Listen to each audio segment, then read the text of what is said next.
there may be another GM job or two open when the season is over. Were you at all tempted to wait a little while longer? Or this was definitely the team that was in your sights when you saw that there was an opening. Well, Jim, when you're on the outside, I don't think you could really be too picky. Right. I mean, there's only 29 of those jobs. I don't think San Diego was going to hire me back. So, it was, I can't thank Ken enough and Derek Hall who, provided me this opportunity. And 05, this was a place that was intriguing to me as well. So, it's Arizona, which That's 2 right. months out of every year I spend time out here, and it's a place that I'm familiar with, and it's close to home. I've kind of spent my whole time on the West Coast, and they've won a World Series here, and they've had a lot of great things that's happened in a short period of time here, and they've got I think a good nucleus of some good young core players to kind of build around, not only offensively, but I think some of the things that Jerry DiPoto did, bringing in Hudson, Saunders, even Skaggs. Some nice young players at the trade deadline. So to me, it's a ball club that I think you could turn around in a short period of time.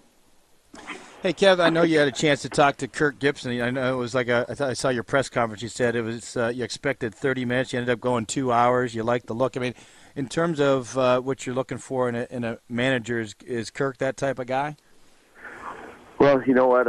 I like intense, fiery guys. I like guys that got fire in their belly. And, he's not – I think fire runs through that guy's whole body, just a little time I've been around him. I don't think it's just in his bellies. I think it runs from the top of his head to his toes. But, tough position you're in, when you take over a club in the middle of the season and trying to implement and set a foundation the way you think the players should play. It's a little bit easier to do over the winter and spring training, a little more relaxed environment. But, I tell you what, he's a student of the game. He's, played under some of the great managers of the game, and Sparky and Tommy and,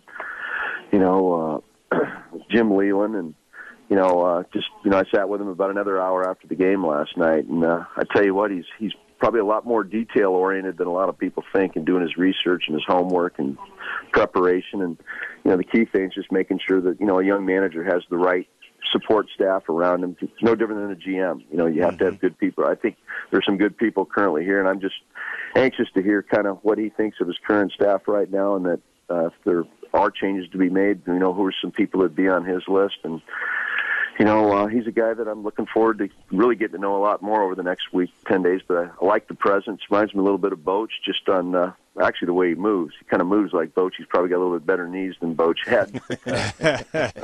He's going to hold players accountable, and he's a guy that if you're looking for a foxhole guy, he's a guy that'll be right there at your back going to war with you, which I like.